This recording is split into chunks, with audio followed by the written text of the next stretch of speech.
What's going on, everybody? Welcome back. Thank you for checking out this very special episode of the Keep Klimbing podcast. I'm Brett Graves, and I've got Diego Solares. Did I say that right? Yeah, it's that those big league clubhouses you were around. Yeah, hey, I've heard that name a time or two. But thank you guys for checking out this show. We got a special edition today. Got a cool announcement that we wanted to bring to you guys today. First, basically, what I wanted to say was, this has been in the works for a while. I think this is going to continue to evolve in a lot of different possibilities. But as of today, August 17th, we're announcing a partnership between Premier Pitching Performance and Scout Connect. And we're building into Boost. We've talked plenty to the last 6 or 8 months about what we've been doing through our training, assessments, and player dashboard. Trying to build a very comprehensive system that helps provide players with a lot of different things that they need, a lot of different information, a lot of different resources, and a next big step for that for us is tackling some things on the scouting and recruiting side of things, and that's where Diego and Scout Connect really come in. So I think it's going to be a really great journey for us to kind of walk down. I think there's a lot of different things that already exist out in the baseball ecosystem, if you will, that do a lot of good things. They really specialize in one particular area.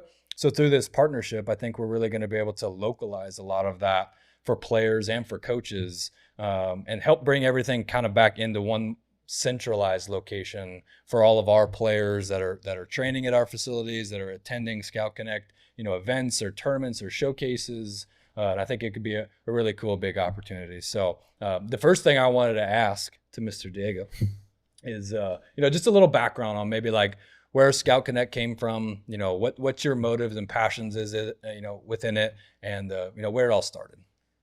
Yeah. Scout Connect started in November of last year, kind of honestly out of nowhere.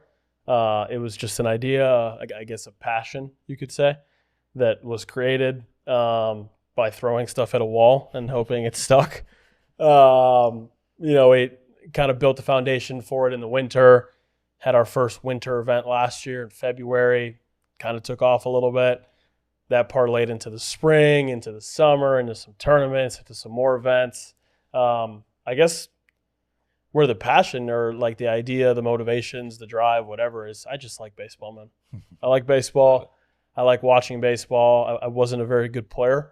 So the evaluation side, the analysis side, the scouting side, the recruiting, relationships, exposure side, all of it kind of packaged into one is what I would describe Scout Connect as. Is just another platform, one of several very good ones to put players in front of college coaches. Yeah. And honestly, that's high school players, junior college players. Obviously we partnered for the transfer portal deal at Car Shield in June. Yep. So it's all just a constant stream of hopefully consistency, but also going in as many directions as we can. Yeah. For sure. Well, I think one thing that's very clearly stuck out to me is your love and passion for the game, but your passion for just scouting in general and covering some of these games. And I mean, you're out at a game every day, it seems like, you know what I mean? You just love watching Probably baseball. Too many, honestly. Yeah. Probably you love watching baseball. And I mean, and social media becoming what it has, these days, everybody on the face of the earth loves the recognition for the work that they're putting in, and I've had so many people even say to me, knowing our affiliation with Scout Connect and how ingrained it's become in a lot of our operations, is that after we did that showcase day, the portal day in our league, I had at least 5 players after that day come out of their way to say something to me man, thank you so much for putting this on, and I think we lose some sight of how impactful and how much it means deeply to some of these players, because it wasn't long ago that we were in their type of scenario where it's man, they're trying to figure out their life, they're trying to figure out how baseball fits into that moving forward. And for a lot of these players, especially from 16 to 20, I would say that's a very, even younger than that, but that's when it seems very dense or heavy, for a lot of them, that what happens with baseball is really going to dictate a lot of the course of the next 5 to 10 years of their life, So I think sometimes we lose sight of that because we're running around within it, so like our heads cut off, sometimes, that we lose sight of that. But I have 5 guys after they seek me out after that game got over, just like, man, thank you so much. And it hit me. I was like, yeah, holy cow, like this means something. It's the best part about it, man. Like, dude, and the dynamic to me was like, I didn't say this to them. Obviously, I said, hey, like, thanks, man. Like, I appreciate it. Like, glad you had a good time. Hope it helps. Like, it was great. You did great, And in my head, I was like, man, all we did was just like schedule some stuff. Yeah, put together an event. Some people came. A game was played. Get some data. Some guys. Yeah, we text some coaches, some friends that we have, and said like, hey, we're hosting this event. Like, it was just a little pre-thought out planning or scheduling to put it together for them, and really just a basic game that had people in attendance to either cover it, scout it, and put stuff out on social media about guys, which everyone loves and appreciates, to have coaches come into an event like that, to be able to watch and see with their own eyes, to be able to like see and leverage some in-game data that we were able to collect on it, some 60 times and stuff like that before the games. But I don't know, that was the biggest thing that stood out to me, I guess, in some of those conversations, was just like, let's not lose sight about how like heavy this feels for all of these kids, especially like I said, like 16 to 20, like getting into junior college and some of those things that like, the decisions that they make with baseball is really going to affect, I don't want to sound too overboard about it, but like could affect the trajectory of their entire life. Yeah, I mean, like it certainly did for me. Like if you're a college athlete, it's going to, baseball can dictate where you're going to go to school, and that can dictate who you meet. Yeah, like who you marry, where your job goes, where your career is. Like it's silly because it's a game, right? But you're right. Like that to me is the biggest thing. And like as cliche as it sounds, I can sit here in front of a mic and a camera and be like, I do it to help people out. But like we ran our summer games event at SIUE. June 11th of this year. And that to me is like kind of the Mona Lisa of our Scout Connect events. It's a showcase. It's 2 games. You're playing in front of coaches. Like all the pitchers are throwing to. It's a real baseball game. It's just 2 like we don't keep score. Yeah. But in front of colleges and everything. And we're at the point of the summer now where some of those 26s that attended that event are starting to commit. And a lot of them are committing to schools that were there in attendance, and like get to see it come from. That's just cool. Man. Yeah, it's just cool. Full circle. Yeah. And like you reach out, like people reach out and they're like, hey, so and so wasn't on me until that day, and they contacted me after, and the whole process led to the commitment, and that is just really cool. Yeah, it's definitely a full circle experience, and I think a lot of what we've been doing from a data collection and overall presentation of that data, really before we ever even officially met, like I had my own, interests or desire just to like organize the data appropriately enough so it could be consumed in that fashion. Sure. Because well, there's already so many coaches that are, calling us and our staff about said players, that like, we could just streamline some of this also too. Some of these conversations could be much more, streamlined and direct, but then also able to like maybe widen that scope and help through our system, through our dashboard, help out, in a wider capacity, of players and of coaches. And again, I go back to that kind of statement I said before. It's just like a little bit more pre-thought planning and scheduling of building the overall like structure of the system so that it can be consumed in different ways, because, I've talked about this in past episodes too, that data can be viewed in 2 very different ways. Data can be viewed in a development, mind, and direction. Data also is very much so used in an evaluation, 100%. Process. And there's 2 very different ways, I guess, of going about that. And already within inside of Premier, like we're looking at that as in like, well, when they come in and do an assessment, we're already kind of evaluating, not necessarily to put a pin on them and say like, well, you're going to go to this school or this is where you fit in or whatever, but we're already evaluating them, saying like, well, this is where you're at. Okay. And then we have these athlete recap meetings to discuss like, well, where do you want to go? You know, what's your goals? What are you trying to accomplish here? You know, and then our coaches build programs to help them, you know, get there. Yeah, help you them have achieve to. that. You have to. You have to have something. Like a roadmap.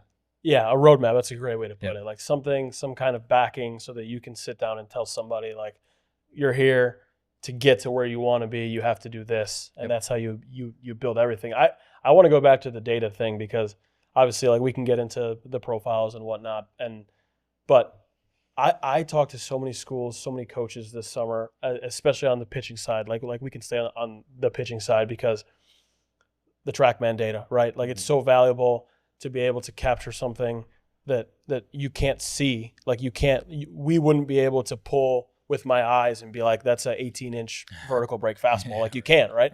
But so many schools, like when they're evaluating a player, like what's his fastball data? Yeah. What's his slider data? Is it more of a sweeper? Is it a true slider? Is it a cutter? Is it a kick change? Is it a normal change? Like that's the way, whether it's right or wrong, like maybe some of the questions should just be, does he throw strikes? Does he get dudes out? Like, and some people still ask that question, but the data from an evaluation, from a scouting, from a recruiting standpoint is so important because all these people are doing what you guys are doing and they're looking at the data and being like, okay, his fastball's here. If I tweak this, can his fastball get to here? Does this make him a better player? It's just so important. Yeah. And, you know, our ability within the game of baseball to identify, you know, pitch metrics that produce success has just evolved so much over the last 5 to 10 years. And it's just going to continue to do that, you know, and that's a lot of, you know, I think some of the, you know, fringy benefits of, you know, having a partnership like this is that, you know, our role within all of this is very much so on the, you know, high tech data collection, but R&D side of things, you know, and the way I envision this evolving is that Scout Connect's more of the consumable, I don't know, filtering of that information, like what you're saying, like being able to use like the 18 vertical break, you know, scenario that you gave to help identify, you know, pitches that can produce success at the next level. Because it's some of the hardest things for a scout or recruiter to identify is that, like, you know, outside of the radar gun, you know, like, you know, 15 years ago, we'd watch a guy pitch and be like, yeah, man, he's throwing, you know, 3 miles an hour slower than that guy over there, but they swing and miss at all his pitches and they don't swing and miss at his. Yeah, you know? now we know why. Barrel. Yeah, we have we know that, like, understanding of why. Every 90 mile an hour fastball is not the same. Every 95 mile an hour fastball is not the same. Like that guy's fastball gets crushed. This guy's doesn't. And we used to just say that guy throws ghost balls. You just can't see him. He's throwing the green one. Yeah, you know but I mean? Now we have something to quantify. Okay, this is why it happens. And it's becoming so much more ingrained in that scouting and recruiting process, you know, from a college level and even a professional level. You know, obviously the professional level probably gets way more deep, you know, with you know, force plate metrics and all kinds of other things that they're looking at.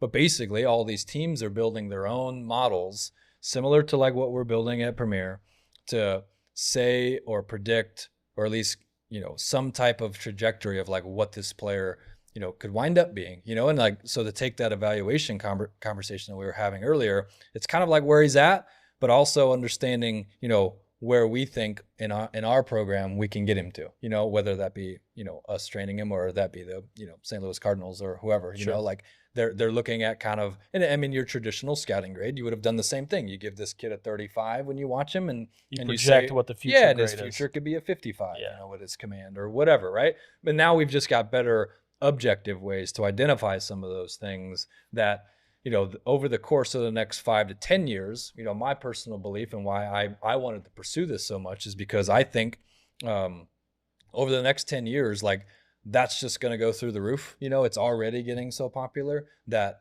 even all the way down to some of like your smaller schools. It's already happening. It is. It's already happening. And I think, you know, the next wave of all this is going to be getting force plate stuff, you know, into some of these, getting biomech scoring into some of these. Those are some of the R&D projects like we're working on right now, a biomech scoring system so that people can throw on our motion capture tool and not only just see like a delivery score, because that's valuable for sure, but like when I tell people about it, I was like, think about like your Madden or your MLB The Show. You got all these different ratings for these different categories of the player that ultimately result in an overall grade. Yep. And that's some of the things we want to be able to do and focus on with our R&D efforts to then also transition over into scouting profiles for people to start to use, because at the end of the day, we also aren't thinking or expecting that everyone's going to become some expert in reading biomech data, Sure. but they would like to know if it's good or not. Yeah. And we already get phone calls like that all the time. Well, what's his biomech look like? It's like, well, this is clean and that could be better. And, but if he cleans up this, it could affect that. And like, so building a scoring system so that your normal, baseball person can see and read and consume that and say, oh yeah, okay, well, here's where he's at and here's where he could be. Like, it provides a ton of value and information where, going back to maybe the concept here, or the overall structure, is that, most of the way that it exists right now is that like you've either got a scouting company that like just is doing and running that race that you're running, or you've got a, data collection, player development minded place, then that's the route that they're running. That like through Boost, we have a really cool opportunity here to make a cool blend of both that, as far as I'm concerned, as far as what I've seen, like doesn't exist yet. Like there isn't, think about the training facility that you have heard of the most, with the scouting company that you've been to most of their events or showcases, and taking those two systems and like putting them together so that each of them can kind of piggyback off of each other and let you do what you do well, and then let us do what we do well. But putting it all together in a system or a dashboard so that all of the players can consume or I don't know, use that information however like they need or see fit for the for circumstance that they're in, basically. So there's a lot of different routes that you could go on it. Certainly there's going to be things that on both sides of the fence we have our own races to run, I guess, in that regards, but there's going to be some cool overlap there where just through the dynamics of the partnership, you're not going to get anywhere else. Basically, you're not going to get anywhere else. And to me, that's what's cool. As far as like the concept goes too, the idea for me and like events, and we've also talked about this in past episodes, but about how, this event schedule could or should, fit into your training calendar. Like it's always a topic of conversation. But you'll get into a showcase season and a kid will come in and like throw a bullpen, or a player will like throw a bullpen and maybe not communicate as well as he should have. And he's got some event on Sunday. Well, he's throwing a bullpen, with his coach on Thursday or Friday, and he's just not going to be full ready go. Or peaking. Full go for the event on Sunday. That, taking some of these events and embedding them into our existing like calendar, there's a ton of like success, I guess, within that. Just for like optimizing the performance within said showcase, because you're not going to perform as well in that showcase if you threw off the bump on Friday, right? Yeah. But then also from a build up and mitigation of injury risk, you throwing, back-to-back high intensity days, like what that does for your overall like workload ratios. Like it throws it totally, off the loop. And most of the time when player injuries happen, they happen during that build-up phase. Like go look at the major league statistics, and when most of the injuries happen, they happen from like March 15th to like May 15th. And if you can make it past like May 15th in a professional season, you're probably good, and there's always like things that can come up for sure. It's not foolproof, but like that's what the statistics say is the most like heightened sense of awareness time for like injury risk, and a lot of those things, can stem from too quickly, like going through some of those build phases, early in the season, that you just didn't lay a good enough foundation to provide that longevity for your arm. Sure, you might go out and throw 93 at something and whatever, but if ultimately that takes you away from the field when these coaches are coming back to see you, because most of the time, I mean, there's definitely some circumstances where like you go to an event and you're like, okay, that's a guy I got to get, right? But well enough too that like you go to a lot of these events, like you got to be ready to put your best foot forward, because my personal experience at events, especially with a lot of players at them, like there's way more names that get crossed off lists than get circled, So like the importance of showing up to these, tournaments, events, showcases, putting your best foot forward, that, we encourage all of our players that like we're having the conversation about what events you want to go through in February right now. it's August and your season's just ending, and most of the people are like, what are you even talking about? And they don't even probably know yet when their club team or whatever is like hosting these events. But it needs to be part of that conversation, because the way you build into these training programs is you kind of take the end goal in sight and then you work backwards all the way off of it. Like you're not all just reacting to things that are ahead of you. So whatever. Long story short, the benefit to me in implementing some of the events in the training calendar has been a big win for a lot of our players in the training programs that they've been able to have this year too. Yeah, and I think a part of that's important is I do think the winter event, and I'm not just saying this as somebody that runs them or whatever. Like I have a vesting interest in it, but from a recruiting standpoint, I do think that winter events are important, because that is how schools set up who they have to see. Yeah, 100%. Like if you get some pop-up kid, like I'll just use this kid as an example. Owen Stoffel is a kid from O'Fallon. He's a 2026 grad. It's not a winter event. He's been off the mound recently here, but he tore his ACL playing basketball in January, so still working his way back. A guy that didn't have a spring season, didn't have a summer season. He is throwing bullpens now, and he's upper eights, like touching 90. He's left-handed with a 35 ACT. Like that stuff is important for that to be out there, because now people are going to go and see that kid in the fall. 100%. It's the same thing in the winter. Yep. These schools are building their prospect lists for, for some of them the spring, but a majority of the high school recruiting takes place in the summer. Yep. So if you're not full go at those events, there's an opportunity for you not to potentially get on someone's radar that you might want to, which is why we talked about this too, the importance of not going to events in February so early on in the month, and making sure that it lines up more with, hey, I'm probably going to be more built up by the end of the month, because that's when that's going to lead right into the high school season. Yep.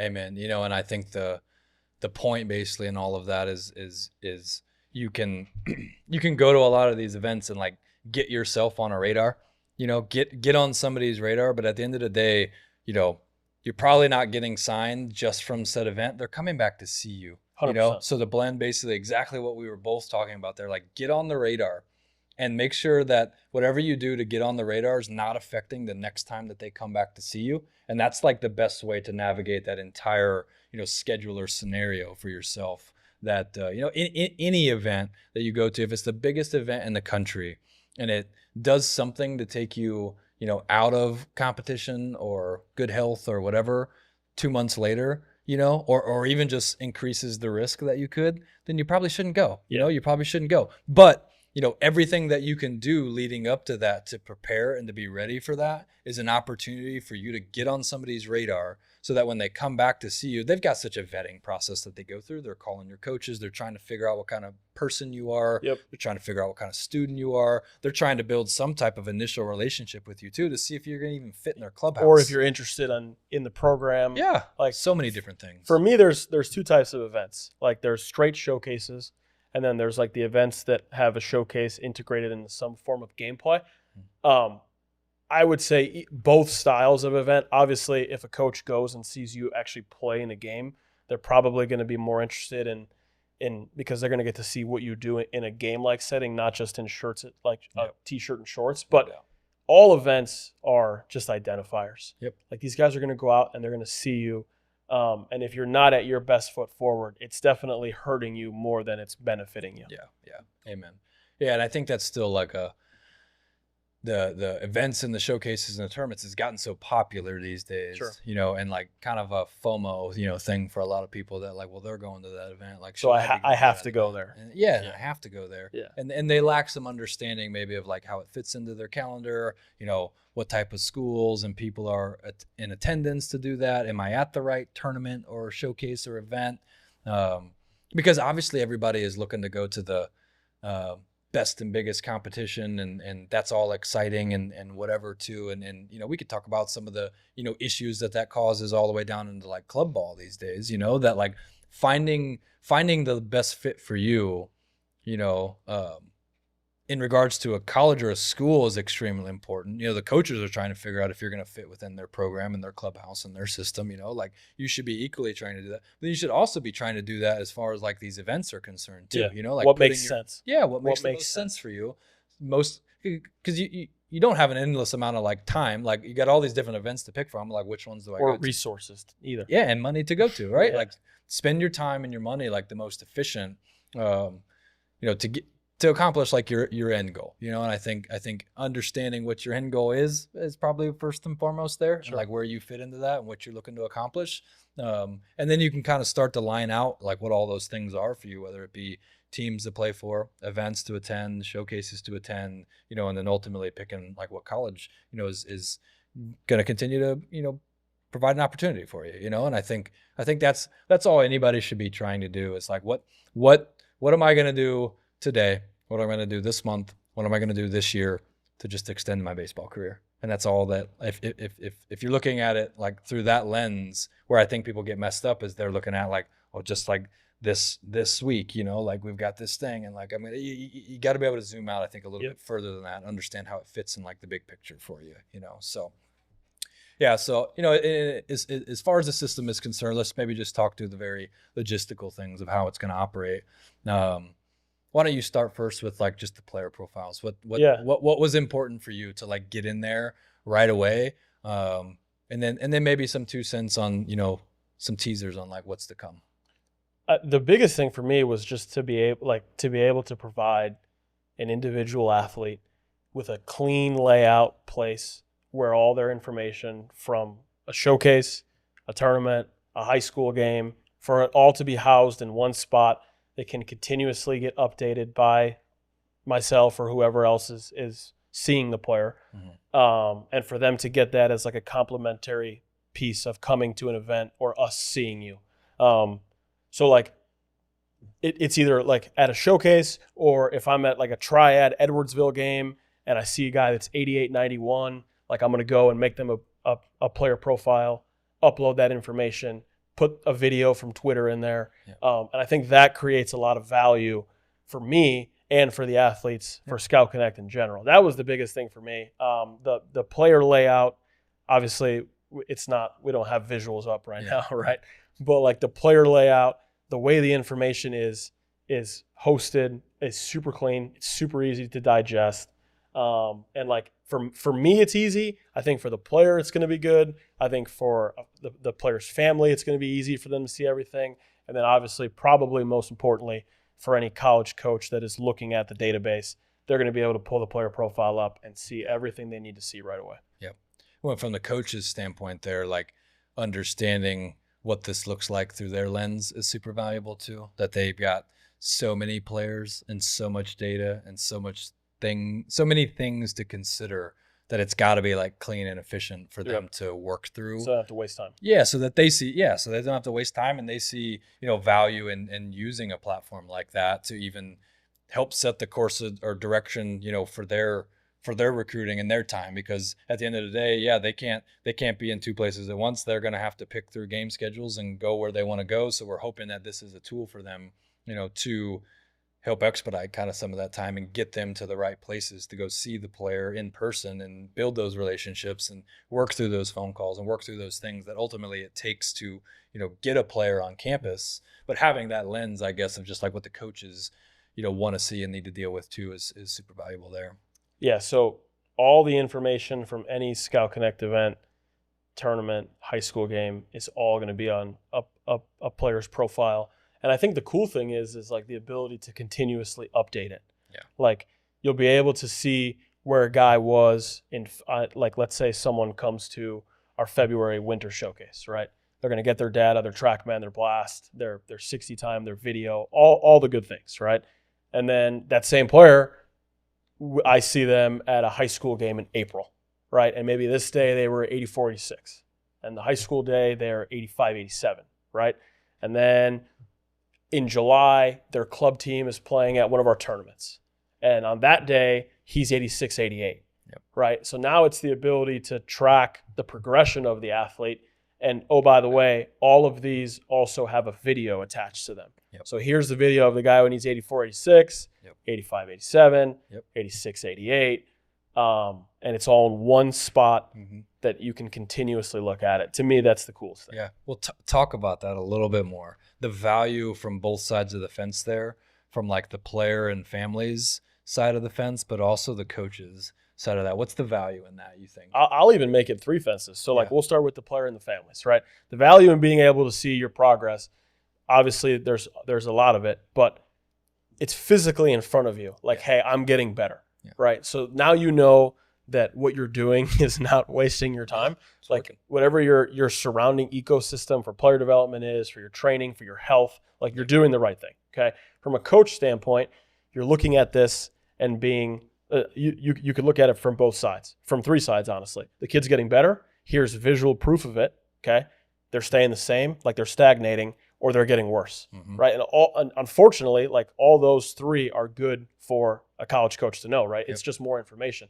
And then from a scouting evaluation side, for me, selfishly, like I can see, hey, this guy's getting better. Like maybe in this video, he's 165 pounds and like the jersey's kind of big on him, right? Like the pants are kind of loose. Fill it out. And then in April, okay, like looks a little bigger. And then by the summer, the guy's put on 15, 20 pounds and like he looks good, but there's still room to grow. Like that tells me that kid is going to keep going up. But yeah, evaluators look at that and they want to see you continuing to get better. You know, at the end of the day, like no matter where you're at, as soon as you start to like plateau or whatever, then there's questions that start to arise on is the athlete's talent level like capped there? Sure. Maybe. Have they peaked? Yeah, have they peaked, right? That just might be natural, organic, like 100%. Not everybody gonna throw 100. You know, like no matter what workouts you do, you know? And then another side of it is it brings up questions on like work ethic. Yep. Yeah. You know, work ethic, accountability, discipline, some of those things, which, you know, could be red flags. And then it also is going to bring up like training strategies. Like, well, because the way this evolves for a player is that like, you know, Max Scherzer doesn't like deadlift 700 pounds and he throws harder than everybody else, right? Like, but Max Scherzer had to build enough like strength capacity to be good, right? But then how does that evolve for them? And so maybe they could look at that too and say something along the lines of like, you know, the training strategies or, you know, whatever different categories in, whether it's like mobility, mechanics, you know, ball flight, pitch arsenal stuff or weight room performance stuff. He's not really evolved like through that. And he needs to continue to find ways to get better, you know, at the areas that he needs to improve in. And it might just be an approach type of thing, I guess is what I'm getting at. His training approach may be just off, you know, like, and you'll see that a lot, honestly, like, especially with like younger players. I fell subject to this, like, absolutely, is that like you get in the weight room, you start to feel strong, you start to throw harder. It's like, well, you know, the benefits or gains on the baseball field from going from a, you know, 300-pound squat to a 450-pound squat, like just aren't the same as going from a 450 to 550. Like you have to learn how to be more explosive. You have to learn how to be, you know, keep that strength and be flexible, you know, in certain areas. And even then, like once you build up the necessary like physical capacity, then we're looking at like the flow of energy and if it being more efficient and their mechanics and their timing and all those things, you know, and then once all those things are in place, then we're looking at how they're going to, you know, apply the said pitching metrics or performance metrics actually in the outs in the game. You know what I mean? Like, you know, strikes, you know, ahead in the counts, put away pitches, getting dudes out, sequencing, tunneling, all, you know, all those things. Heck, fielding your positioning and controlling the running game and like all these things that like make pitchers into actually good pitchers when they step up on the mound, you know. That I mean, if you're not seeing that progress, then it should make you look at each one of those categories and how am I doing, you know, in these types of areas and you know, have some like, you know, self-reflection time to like see what it's, you know, doing it and you know, it brings up the questions for the coaches on like what they're doing in each one of those categories, which I think can be, you know, super valuable for those guys. You know, but yeah, at the end of the day, you know, I think the progression there is extremely important. The reason I asked and the reason I wanted to touch on is because, you know, all of those exact same things, you know, if we want to separate this into an evaluation buckets and development buckets, all of those things are extremely important to the development coach whose job it is to help that person keep getting better. That, you know, that's exactly the way we've built our system. based off of like that importance, for the coaches who are helping them develop, along with the coaches who are helping, or who are evaluating them, that, those are all things we want to see. Yeah, You you have to have some sort of tracking. Yeah, we've got like, composite scores and report systems, trends over time to see if they're improving on their force plate metrics that we wanted them to focus on, or whatever have you. First and foremost, just that like what we're asking this player to do is working. Like we're not asking him to do something that like he isn't producing success for him. Yeah, or even just staying the same. If you're not getting better, you're getting worse. Right. Everybody else is getting better. So, is it working? Is there a accountability or discipline issue there?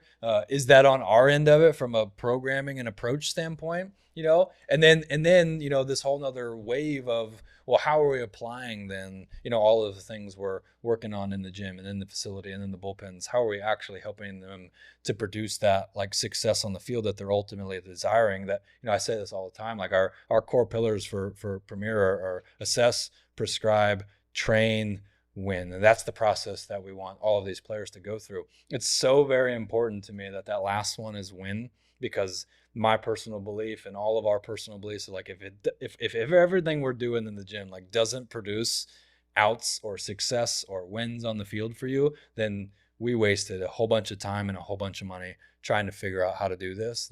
That ultimately that's what dictates the success of all of those other, did we win? If we win, then the assessment was probably pretty good. Did we win? Then the drill prescription or programming approach was probably pretty good. If we won, then the training approach was probably pretty good. Like all of it, we wanted to produce success on the field. And so just to piggyback off of that and hear your context from the evaluator side of it, it's so extremely important. And already what we were doing in building in Boost, more from a development frame of mind, that it's equally as important on the evaluator side of that. And so for people to hear or understand maybe like how those things, again, just like data can be viewed as a developmental tool or an evaluation tool, like your overall progress is viewed in the same sort of regard. Like from the evaluation tool of it, you're like, well, shoot, I don't want to get this guy on campus and he's already plateaued. Everybody's looking at him like, I'm looking at him when he's 17, thinking about what he could be when he's 19 to actually be my, top guy, or, someone to produce like on the field for me. Like no one gets recruited really to just like come and fill a spot. Like you ain't got time for that. The coaches don't. Not got in time today's for that.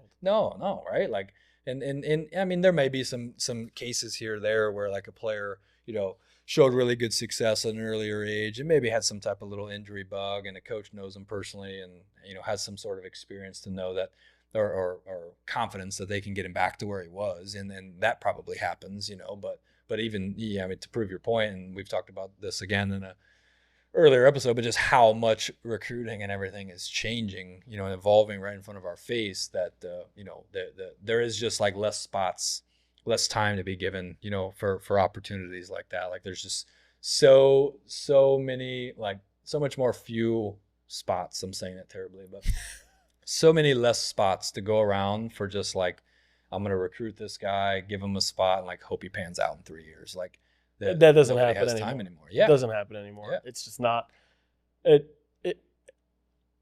at the Division II level, at the Division I level, even honestly now at the junior college level, like you're going to get less and less of that kid's a project raw, guy, gangly right? project guy. Like let's take a chance. But there's just not time. Like there's the 34-man roster until they figure it all out. Until it can be like 34 players and like a 6-man taxi squad or whatever. Like or like red shirts don't count towards the 34-man roster. Whatever that looks like, and no one knows when that's gonna what that's gonna look like.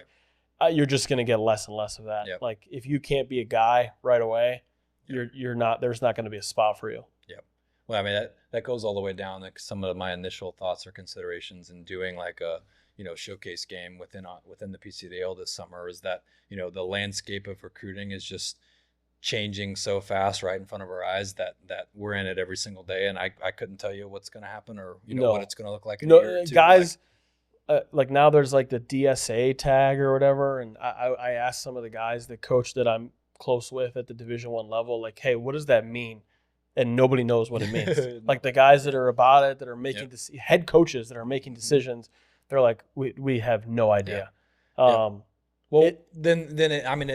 I bring that up only to say like that to me is like a ton of the value in Scout Connect, being a tool with inside a Boost, and like the overall pursuit of creating events and exposure and opportunities for players is that, all of this stuff is changing so much, all the way down to like, a certain like demographic or player type that used to be, a fringy D1 guy. Like, where does he fit in now? And like, I'm not necessarily looking for an answer there, but just the fact that that's so abstract, in the conversation right now that, I don't know, flip a coin, like I'm personally not very good at that. Like you're going to be way better off like on evaluation of like where a guy fits in way better. Cause I don't look at, most baseball games through that lens. I look at it through like, oh, well, that guy needs to do X, Y, Z better. And he'd do this better. I'm definitely not the evaluator, but like how much that is changing, what type of effects that's having, on the players, all the way down to like the timelines for recruiting, understanding how big of a, life and commitment and everything that has to go on like off the field for all these guys that like, look, right now, I know some really good 26s that, have just watched all their buddies for the last couple of years, getting phone calls on August 1st. And I know the dates change, but whatever, the first day that they could get calls and they're getting commitments and whatever, that like some of this recruiting process is dragging out so much for these players that they're just not used to that, because their buddy that they played with that graduated in 2024, it looked entirely different for them. And that's the only context or lens they have to see this through, that they can't wrap their head around why it's totally different for them now. It's not because they're any different. It's because the game's totally changed, because the evaluation and the dynamics and the circumstances have all totally changed, So, putting some of these things in place, to me, from a personal motivation standpoint, business side aside, is that there's so much complexity to this, and like no one really knows what's going on, to be honest with you. It's this like big, shuffle of the deck, and we're gonna kind of see where the chips fall like mentality. And that then certainly there's still probably some changes coming that's going to affect that even more, because I don't think we're done in the adjustments and everything that we've seen and had over the last 2 years or so, 5 especially. But the introduction of NIL, transfer portal, the new rules for recruiting, the amount of rounds in the draft, like all of it affects everything all the way down that I've said time and time again, like, honestly, if you're playing baseball right now and you have even a thought about playing college baseball, whether that's you're 12 years old, whether that's you're 15 years old, if you think that it's not affecting you, you're extremely wrong. It's affecting you. You just probably haven't felt it yet. For me, it's like if we just take the 26 class, for example, and this is a really long conversation, right? But like the month of June, so like the 26s this year, they were incoming seniors. So like next year, the 27s. The month of June, like I would throw it out the window. Like I can't tell you, I didn't see very many college coaches at a whole lot of summer ball games, because in that month of June, unless it's towards the end of like the high school seasons, right, they're not getting them till August. They're going to summer ball games because they're recruiting the portal. Yep. Right. 7,000 guys this year. So then when I started to see more like actual colleges out at summer ball games was July. Because the summer season, like the main guys, they're done playing. Yep. It's a lot of like the second half temp contract guys in July. So then they move over to the high school group. Okay. Well, then like for those 27s next year at the end of July, like the bigger schools are going to move on to the 28s because August 1st is going to roll around. Right. So in my opinion, like the most important recruiting time for your normal average 2027 next year, not your superstar, not your top 10, top 15, top 20 guy, like your guy that goes and plays at a Division II school, a junior college, is going to be July and September. Yep. Like for me, if you're super serious and you're 2027 about playing college baseball, like the fall becomes way more important. Yep. Which might mean for some guys, like, hey, I'm a football guy, right? But I just play football for my high school team. Like, if you want to make sure you get in front of the right people, that September month and October are going to become so much more important because the attention is being paid less to the high schoolers in June. But the thing that makes it even harder about that is when you get into the fall, Now you have all these big junior college events going on. So not only are you competing against college leagues in the summer, you're competing against the Puma, the Dinger, Kansas City, the Midwest Classic. Hopefully the Scout Connect JUCO event at some point. In the fall, like, it's never been harder for a high school player to get recruited, not only at a Division I level. I seriously think you're going to start to see like Division I recruiting classes of like 3, 4, 5 high school kids at all levels, but also to get recruited at any level.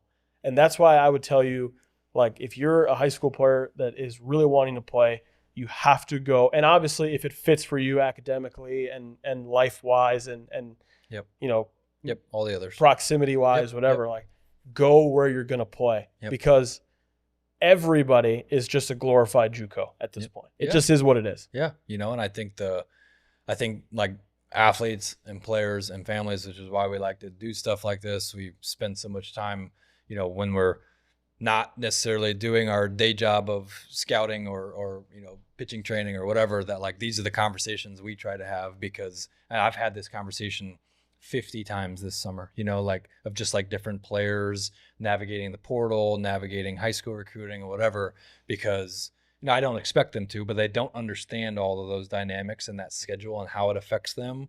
All they see and feel is like, oh, I'm not getting phone calls. Am I going to go to college? It's all slow played. It's all slow played, you know, and the introduction of the portal and that time frame from like what it was, June 1st to July 15th or something like that, right?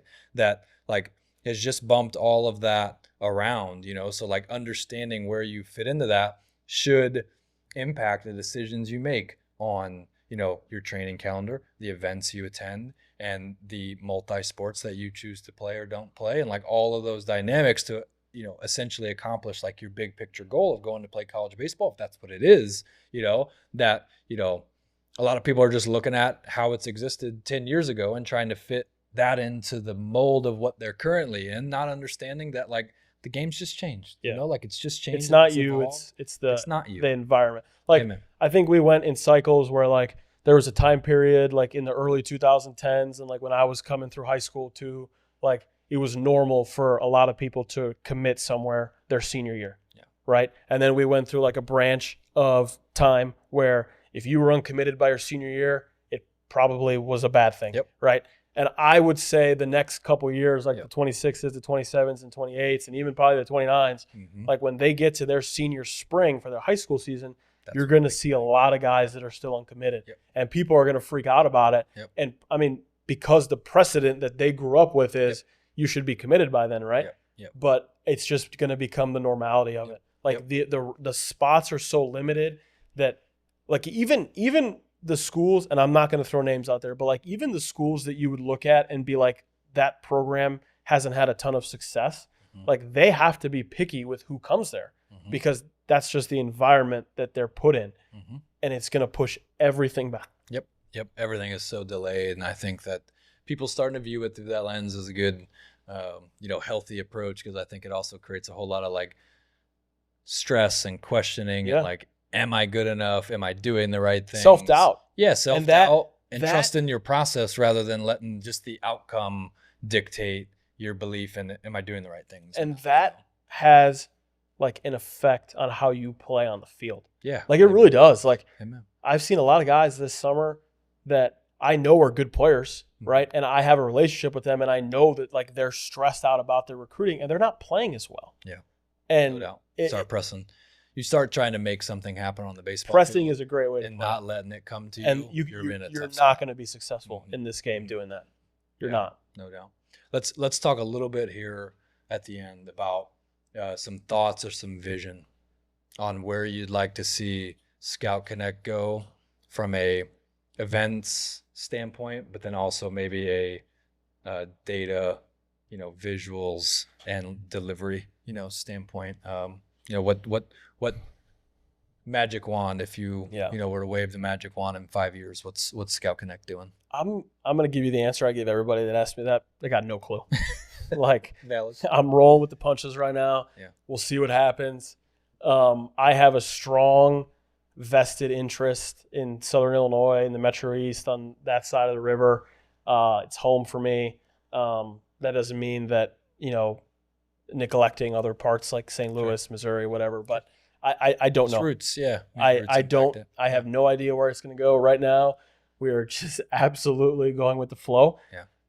But for me, like from a deliverables, a data standpoint, a tech capture standpoint, right now we got your blast motion, your TrackMan, the Vault that we've used a couple times. Like I'd like to dive more into that. And then obviously as the game becomes more analytical and more data driven, which it is, like whether you like it or not, that's the way it's going. Yep.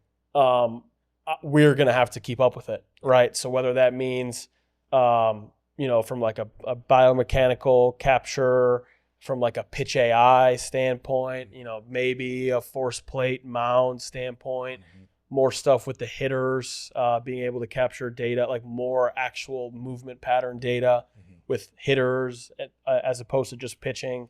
We'll see. But I think the root of it has to always be providing the player with a deliverable package that benefits them from here's where I'm at. But for me, it's always going to be like, okay, what do the schools care about? Yeah. Like what data are we giving the player that then they can turn around and on their profile, it's laid out right there so that a college coach can look at it and be like, this information matters to me. Because if I'm just providing information to provide information that nobody cares about, it's just a gigantic waste of time and resources. Yep, no doubt. I would say that's got to be your biggest like day-to-day goal or objective, is just like trying to provide, even in an event, like just trying to provide something that's packaged and presented appropriately for a college coach to view and digest or consume in a game, that actually breeds, the next steps actions that, the initial evaluation process should kickstart for them, right? Like it's got to be something that, is consumable, digestible, palatable, like for the college coaches, and then all the way down to like easy and efficient to read, and easy, system that's easy to navigate, and like all those things, again, all the way down to even like your day of events and being able to, provide rosters that are appropriately, tagged and contact information and details like that, are such like small things, but people probably don't give any of that enough value or quality credit. Of life stuff. Yeah, no doubt. Yeah. Because honestly, like let's just be real. Like if I was to hand a 16-year-old kid that had no P3 backing or no MPL backing or no ACE development backing, and I just gave them a PDF of their TrackMan pitching data, they would look at it and be like, I have no idea what this means. Yep. Honestly, most of them probably go right to the spin rate, which is probably one of the least important things when you're talking about like fastball pitch characteristics or changeup pitch characteristics. No. But like a college coach cares about it. Correct. Right. And that is going to always be our center of focus. Yep. Amen. Yeah, I've said for a long time that, data that creates no action for players is just totally no purpose and a huge waste of time and money. Yep. Because it probably creates more confusion and questions, and it creates like action and direction. 100%. That creating action from the data is all a player should ever care about. Yep. And that action, on the Premier side of things is what, how does it affect our course of action through the training programs, and on your side of it, it's got to be actionable for the colleges to help, create and produce, conversations and commitments and opportunities essentially for players to play themselves essentially in the opportunities. You can't create any type of opportunities for these players. All you can create is a system or a workflow, I guess, for them to work, or, a system for them to work through so that the coaches can consume that and can like take action from it. The action that created from your data deliverables or packages is action on the coaches end, so for sure. Well, that's great. I appreciate the time. That's all we got for today. Appreciate you guys checking out this video. If you guys got any thoughts, comments, or things that we talked about on this that you want some more clarity on or future topics, feel free to drop them down in the comments section below. Love to talk more with you guys. Thank you for checking out this episode, and we'll see you next time.